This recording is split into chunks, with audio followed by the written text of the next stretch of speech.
이번 시간에는 원천징수 파트 중 근로소득 관리의 연말정산 급여대장 반영에 대해서 알아보도록 하겠습니다. 자, 연말정산 급여대장 반영이라는 건 뭐냐면은 예를 들어서 우리가 5001번 때 세무사랑이 인사급여인 2021년에 대해서 원천징수 의무를 하고 있어요. 그런데 우리가 2021년 2월에 실질적인 2020년 연말정산에 대해서 급여대장을 반영을 하죠. 그래서 그때의 급여대장을 어떻게 반영하는지에 대한 설명을 드리도록 하겠습니다. 기본적으로 연말정산 급여대장 반영은 당연한 얘기지만 전년도 연말정산을 정상적으로 마무리된 상태에서 이제 2월 달에 연말정산에 대한 급여를 소득세의 환급이나 납부 부분을 이제 산정을 해야 되겠죠. 그래서 기본적으로는 연말정산에 대한 연말정산을 전년도 연말정산을 완료하고 나서 진행을 하는 부분이다. 자, 그럼 보도록 하겠습니다. 급여자료 입력 쪽입니다. 2월 달에 우리 연말정산 부분을 반영하죠. 이 부분은 중도퇴사자 연말정산의 역삼각형인 연말정산을 통해서 2020년도의 연말정산 내역들을 이 급여대장, 공제학 목적입니다. 급여대장에 반영하는 방법을 설명을 드리는 겁니다. 그럼 먼저 연말정산 자료를 한번 확인을 해보면 연말정산 추가자료 입력에서 자, 여기서 정기를 누르면은 2020년도의 연말정산 내역을 확인을 하실 수 있습니다. 자, 이렇게 정상적으로 연말정산이 완료가 되어 있습니다. 자, 연말정산 급여대장 입력은 당연한 얘기지만 여기에 급여대장 입력을 하는 것은 연말정산장에 중도퇴사자는 반영을 안 하겠죠. 왜? 중도퇴사자는 2월달에 급여가 있을 수 없으니까. 그래서 계속 근로자에 대해서 연말정산 내역들을 급여에 반영을 하는 겁니다. 예, 그래서 이 부분에 대해서 확인을 하면 될 것 같습니다. 예를 들어서 백두산 씨 같은 경우에는 기본적으로 110만 원 정도를 납부해야 되는 2월 달에 급여자료를 작성을 해야 될 거고 안기부 송아지 씨 같은 경우는 23만 원의 연말정산을 환급받는 급여대장을 2월에 작성을 해야 될 겁니다. 송리장 같은 경우도 8만 원 정도의 환급받는 급여대장 입력을 작성을 해야 돼요. 자, 이런 부분은 우리가 먼저 원천징수 이행상황 신고서에 만약에 작성하는 방식이 연말정산을 어쨌든 완료하고 나서 2월달 급여대장을 작성하면서 원천징수 환급 여부를 급여대장에 반영을 하는 거죠. 예. 그랬었을 때 원천징수 이행상황 신고서를 우리가 한번 보자면 기본적으로 2월달 급여는 제가 입력 다 해놨습니다. 해놓은 상태입니다. 이 상태가. 연말정산 이 부분 반영하기 전이거든요. 다 해놓은 상태예요. 해놓은 상태에서 보면은 소득세는 총합이 한 58만 원 정도 되겠죠. 58만 원 정도 되면 원천징수 이행 상황 신고서에 2월 달 부분을 한번 보도록 하겠습니다. 자, 데이터를 보면 58만 원 정도 돼 있고 연말정산에 대해서 이 금액이 나와 있어요. 이 금액은 실질상 우리가 전년도의 연말정산에서 계속 근로자의 이 금액과 요 금액이 일치하게끔 돼 있죠. 구조가. 자, 보면 일치하는 걸로 알 수 있습니다. 자, 이 부분은 2월달 급여 대장에서 연말정산 부분을 반영을 하지 않더라도 저절로 원천징수 이행상황 신고서는 우리가 이 부분 전년도의 연말정산에 대한 자료가 입력이 돼 있다면 저절로 원천징수 이행상황 신고서에 불러오게 돼 있습니다. 기속기간이 2월이고 지급기간이 2월이 된다면 연말정산 추가자료에서 연말정산을 완료했다면 전년도 거를 이 부분은 자동적으로 불러와집니다. 그렇기 때문에 사실상 급여대장의 연말정산 환급 여부 부분을 반영을 안 하더라도 원천징수 이행상황 신고서는 실수 없이 정상적으로 마무리를 할 수 있습니다. 정상적인 연말정산을 했다면. 자, 그리고 이렇게 연말정산을 했다면 급여대장에 반영을 할 때 이런 F7의 방식을 반영하지 않고 또 하나의 방법이 있겠죠. 수당 등록에서 하단에 별도의 항목을 해서 예를 들어서 뭐 연말정산 소득세 이렇게 임의로 반영을 해서 정리를 하는 부분이 있을 수 있겠죠. 연말정산 이렇게 소득세라는 부분 별도로 우리가 수당공제에서 작성을 해서 그렇게 하는 방법이 있는데 그 방법은 권하지 않습니다. 예. 왜냐하면은 지금 현재 생각을 해보세요. 연말정산에 대해서 이런 부분에 있어서 연말정산 내역을 급여대장에 반영을 뭐 임의로 공제를 해서 반영을 하거나 아니면 반영하지 않는다면 아까 설명드린 것처럼 연말정산 원천징수 이행상황 신고서에는 자료 부분이 연말정산 추가 자료의 자료를 불러와지기 때문에 별도로 소득세는 달라질 게 없어요. 실수할 게 없다고요. 그런데 자, 우리가 지방소득세를 신고할 때, 뭐 되게 전자신고할 때 지방소득세를 이렇게 소득세 납부서 부분을 이렇게 클릭하고 반영합니다. 이때 명세서를 한번 불러와치면 자, 명세서를 불러왔었을 때 지금 이 명세서상에는 연말정산 부분이 저절로 반영되어 있지 않습니다. 원래 연말정산이 반영되려면 여기 조정환급세액의 일정 부분이 들어가야 되는데 이런 부분이 없고 우리가 원천세 지방소득세를 2월달 마감에 대한 신고를 지방소득세 신고를 할 때 보면 이렇게 우리 원천징수 이행상황 신고세는 58만 얼마라는 부분이 나와 있지만 자, 이 부분에 있어서 연말정산 120만 원이면 합쳐서 170 얼마입니다. 어쨌든 이 부분.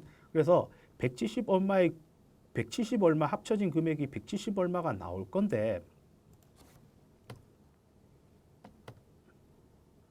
자, 179만 원이 돼야 돼요. 그러면은 대략 지방소득세는 17만 9천 원 정도 돼야 되겠죠. 그런데 만약에 이렇게 했었을 때 불러오기 기능으로 통해서 불러와지면 이렇게 근로소득에 대해 급여대장에 반영되는 것은 반영되지만 연말정산 부분에 있어서는 저절로 반영되지 않습니다. 자, 지방소득세 신고할 때 정상적으로 지방소득세를 별도의 입력이나 수기 입력이나 필요 없이 저절로 불러오게끔 하려면은 반드시 급여자료 입력의 연말정산 부분을 이 F7 연말정산을 통해서 작성을 해야 이 금액 기준으로 모든 것들이 지방소득세도 저절로 불러와칩니다.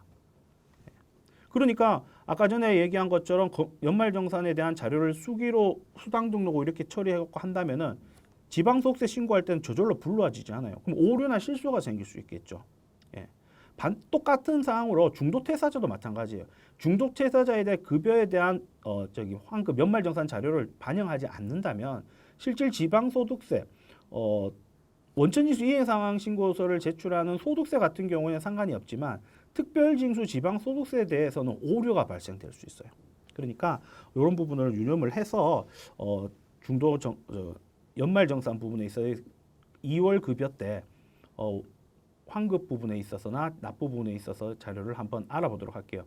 F7의 역삼각형을 보시면 연말정산이라고 되어 있습니다. 연말정산을 클릭을 하면 우리가 이런 부분을 표시할 수 있는데요. 이 부분을 전체로 체킹을 하고 연말정산 데이터를 적용을 하면 2020년도에 마감한 계속 근무자의 연말정산 데이터가 불러와집니다. 다시 한번 보면 연말정산을 체킹을 하시고 여기 세로 불러오기를 통해서 불러와지면 기본적인 내역들이 이렇게 불러옵니다.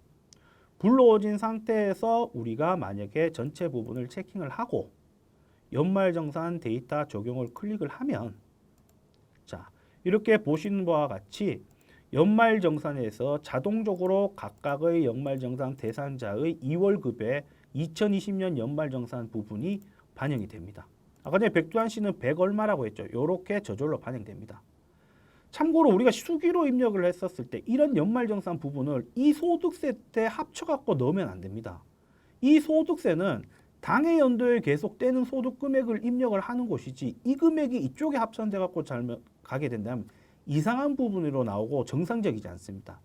이 부분을 여기 합치면 안 됩니다. 어쨌든 그래서 이 부분을 확인을 하실 수 있어요. 이렇게 이 부분의 내역들은 아까 전에 연말정산 내역에 이 내역들이 그대로 반영이 된 겁니다.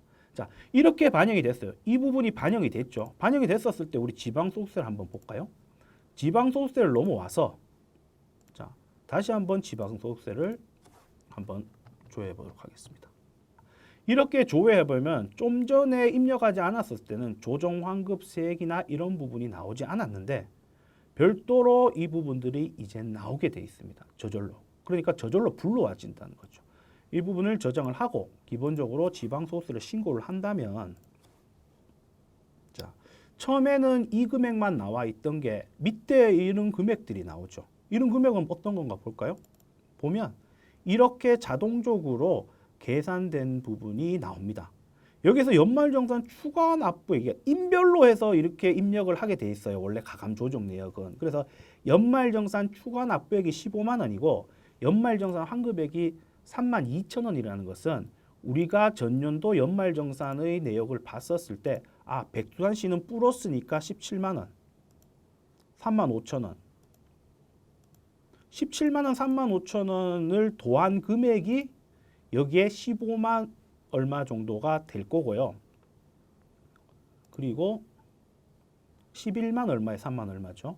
송아 씨나 이런 부분은 환급이니까 마이너스 환급이니까 이 부분 23,000원에 8,000원 더한 31,000원이나 32,000원 부분이 이렇게 환급액으로 나온 겁니다. 인별로 이렇게 돼 있게 돼 있어요. 그러니까 이 부분은 별도로 입력하지 않고 좀 전에 우리가 급여 대장에 연말정산 부분의 급여를 정상적으로 반영했다면 자동적으로 불러와져서 오류 부분도 생기지 않는 겁니다.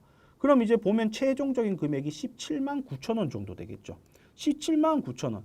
지금 아까 전에 급여 대장에 입력을 하지 않든 입력을 하든 결과적으로 소득세 원천징수 이행상황 신고서는 달라지는 게 없습니다. 이렇게 179만 원이죠. 그럼 이제 확인하고 검토해 보시면 지금 이 부분이 정상적으로 됐다는 것을 확인할 수 있죠. 그래서 이렇게 마감을 누르고 지방소득세도 전자신고를 하면 됩니다.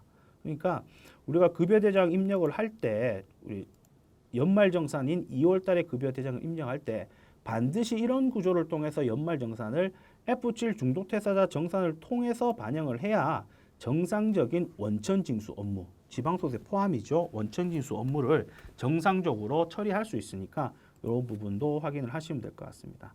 자, 그러면은 우리가 요거는 기본적인 연말정산 반영하는 방법이고요.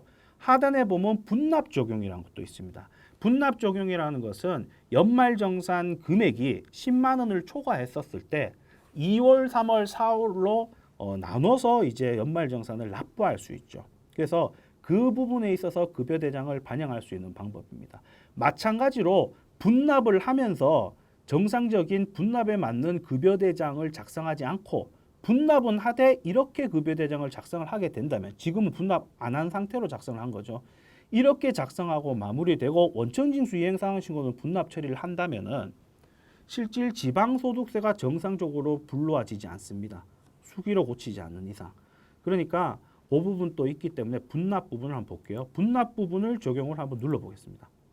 눌러보면 기존에는 이런 화면이 나옵니다. 이런 화면이 나오는데 전체를 체크하시고 연말정산 불러오기를 합니다. 그럼 기존에 있던 연말정산 자료가 불러와집니다. 불러와지는 상태에서 분납 적용을 전체를 클릭해도 상관없습니다. 왜냐하면 분납 대상자는 이 두 분이잖아요. 근데 전체를 체크는 상관이 없어요. 대상자를 체킹을 해서 자 일단 분납을 계산을 하고 분납을 계산이 됐던 부분들을 분납 적용을 한다면 이제 매월 1차 2월분 급여에는 요 금액이 정산이 될 거고 나머지 3월, 4월 이 부분에는 이 금액들이 결과적으로 안분돼서 신고가 될 겁니다. 그래서 이 부분을 적용을 한번 해볼게요. 자, 이렇게 분납 부분이 설정이 돼 있다면 우리 기존에서는 중도퇴사자 분납 말고 연말정산을 했었을 때는 연말정산 부분이라고 빨간색으로 연말정산으로 나왔을 건데 이렇게 분납되어 있는 부분을 확인할 수 있습니다.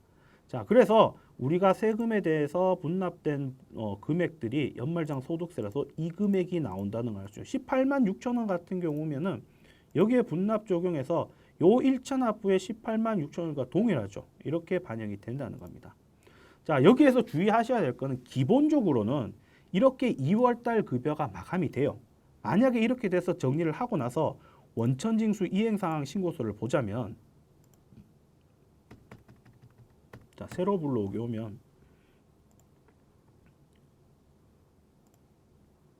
자, 이 금액을 확인할 수 있습니다. 아까 전에 우리가 연말정산에서 납부한 게 18만 원이죠.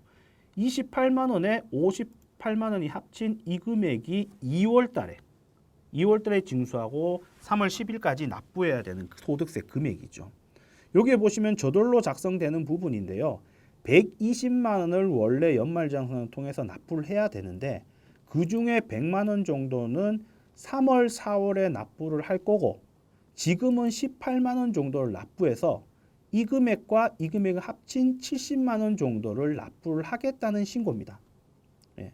그래서 이 부분을 정상적으로 이렇게 마감을 처리하고 진행을 하게 된다면 지방소득세도 마찬가지로 지방소득세 명세서 말고 계산서만 일단 볼게요. 자, 마찬가지로 하단 부분에 있어서 이 부분을 조회를 해갖고 자, 이 부분을 저장을 하고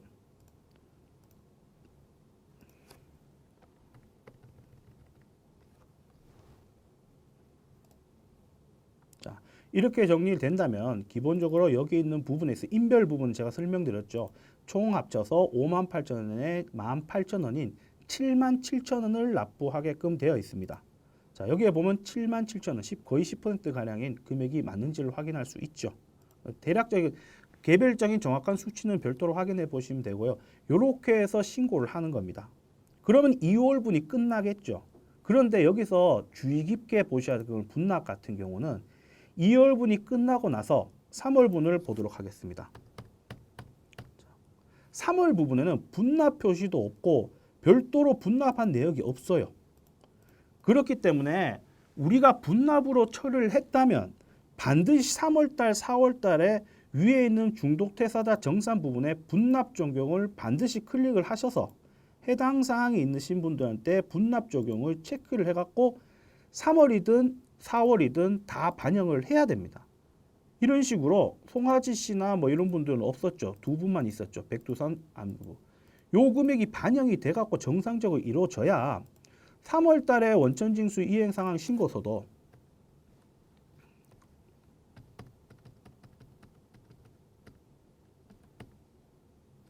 정상적으로 50만 원 정도와 더해진 100만 원을 납부할 수 있습니다. 그러니까 정상적으로 급여 대장에 입력하지 않거나 이렇게 하게 된다면 3월, 4월에 대한 납부할 금액을 빠뜨릴 수 있어요. 그러니까 분납 적용을 2월 달에 했다면은 3월, 4월은 반드시 급여 대장에 지금 한 것처럼 반드시 만들어 주셔야 돼요. 4월 달도 볼게요. 4월 달도 별도의 분납이 없습니다. 그 4월까지는 기본적으로 분납을 했다면 이렇게 분납 적용을 체킹을 하시고 적용을 눌러서 마지막까지 분납 적용 부분을 반영을 해서 원천징수 이행상황서 4월달까지 정상적으로 하셔야 됩니다. 만약에 이렇게 분납 적용 부분을 하지 않았다면 이런 부분 금액들이 안 나옵니다. 급여 대장상에 분납 부분의 이 방법을 체킹을 하지 않으면 절대 원천징수 이행 상황 신고서에 이 내역들이 안 오고 그리고 그렇게 분납을 적용을 잘 해야 3월 급여도 보시면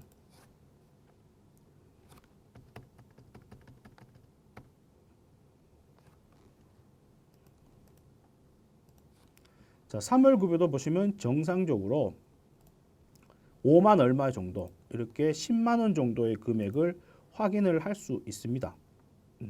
요건 퇴직소득에 들어가서 그렇죠. 요 10만 원 부분의 10% 10만 원 부분을 확인할 수 있어요. 그러니까 분납을 해서 쓰는 4월까지 관리를 잘 해 주셔야 됩니다. 예, 그런 부분을 확인을 하시면 됐고 어쨌든 연말정산 관련돼서 이렇게 급여대장 2월 급여대장이든 나머지 추후 급여대장을 반영할 때 이 부분을 여기에 있는 시스템상으로 정상적으로 하지 않는다면 특히 지방소득세의 납부서가 정상적으로 납부서가 발생이 안 되고 마감도 정상적으로 안 되기 때문에 오류가 발생될 수 있기 때문에 그 부분을 신경 써갖고 체킹을 잘 해주셔야 됩니다. 예, 그 부분 한번 잘 보시면 될 것 같고 그리고 추가적으로 한번 보자면 이렇게 2월 달을 한번 보도록 할게요. 예를 들어서 2월 달을 연말정산 2월 달을 봤었을 때 자, 이때 F4 추가 납부세액을 적용하시겠습니다라고 나오면은 여기에서 주의하셔야 될 게 이 부분이 나올 수 있어요. 근데 여기에서 주의하실 게 뭐냐면은 우리가 급여대장을 2월분에 대해서 급여대장을 작성할 때 분납 대상이 있다면은 이렇게 분납을 클릭을 하셔갖고 이 부분을 활성화시켜서 만들어야 되는데 분납 대상자도 없는 상태에서 그냥 이 부분을 클릭을 해서 이 자체를 불러와지면 기본적으로 원천징수 이행상환 신고서에서 여기서 물어보는 부분은 분납 적용을 하시겠습니까? 예하게 되면 이 부분의 자료는 여기에 있는 이 부분의 자료가 활성화되어 있으면 자동적으로 이 부분이 반영이 되어 있게 되어 있습니다. 보자면은 2월달 급여 소득에서 우리가 지금은 분납을 적용했잖아요. 근데 분납 적용을 뭐 해제를 했다. 적용 해제. 자, 그럼 적용 안 된 상태에서 연말정산 그냥 분납 없이 그냥 다 하고 싶다. 체킹을 해서 적용. 이렇게 적용을 했죠. 그럼 우리는 결과적으로 연말정산에서 120만 원 정도의 원천징수 이행상환 신고의 납부 금액이 나와야 돼요. 그러면은 우리가 여기에서 보면 이 상태에서 우리는 분납 적용을 하시겠으면 아니오면 그 금액이 나오겠죠. 모르고 예를 했어요. 예를 했다면은 이렇게 분납이 반영된 금액이 이렇게 나와요. 원래는 우리는 급여대장상 2월에 분납이 아니라 전체 급여를 반영을 했어요. 연말정산 급여를. 그런데 여기에서 보니까 전체 급여가 아닌 분납된 내역들이 이렇게 나올 수 있어요. 그러니까 우리가 분납 예를 들어서 우리가 여기 급여대장에서 분납을 안 한 상태에서 이 부분이 활성화가 안 돼 있다면 분납을 하시겠습니까? 원천징수 이행상환신고에 물어보더라도 예를 하더라도 여기에 금액이 안 나와 있으면 상관이 없어요. 그런데 분납을 안 하면서 이 부분을 활성화시킨다면 급여대장과 상관없이 급여대장과 다르게 이렇게 얼토당토 되지 않는 분납 기능이 설정돼 버리게 돼 버립니다. 그러니까 이 부분도 확인을 잘 하셔야 돼요. 그래서 분납 부분을 설정하시겠습니까? 불러오시겠습니다. 부분은 그 부분을 잘 보셔야 되겠죠. 이 상태에서 분납을 설정 안 했으면 아니오로 하면은 되긴 되겠지만 모르고 실수로 예를 눌러갖고 다른 수치가 적용이 될 수 있으니까 반드시 이 부분에 있어서는 분납 부분을 분납 대상자가 있을 때만 이 부분을 활성화시키라. 아니면은 정상적이지 않은 원천징수 이행상환 신고서가 나올 수 있으니까 이런 부분을 한번 잘 유의 깊게 보셔야 됩니다. 그래서 전반적으로 봤었을 때 우리 연말정산의 계속근무자의 2월 급여 때 우리 연말정산 환급이나 지급에 대한 급여 대장을 작성할 때 이 부분을 이 F7을 이용해서 정상적으로 작성을 제대로 해야 우리가 원천징수 이행상환 신고서는 실질적인 뭐 변동이 없겠지만 지방소득세 신고할 때 정상적으로 신고할 수 있는 부분이니까 기본적으로 뭐 이런 식으로 해갖고 기계적으로 이런 식으로 하는 방식을 길들이실 필요가 있어요. 그러면서 우리가 연말정산 소득이나 이런 부분의 자동 반영들은 지방소득세 때 영향이 있구나. 이 부분을 이렇게 활성화시키지 않으면 지방소득세 때 정상적인 납부서나 신고서가 나오지 않구나. 라는 부분도 한번 유의 깊게 보시면 될 것 같고 분납 부분에 대해서도 분납 부분이 분납을 하지 않는 상태에서 이 부분이 활성화되면 잘못하면 원천징수 이행상환 신고서가 정상적으로 신고 안 될 수 있구나 라는 부분도 동시에 유념을 하셔서 보시면 될 것 같습니다. 이상으로 근로소득관리 연말정산 급여대장 반영에 대해 알아보았습니다.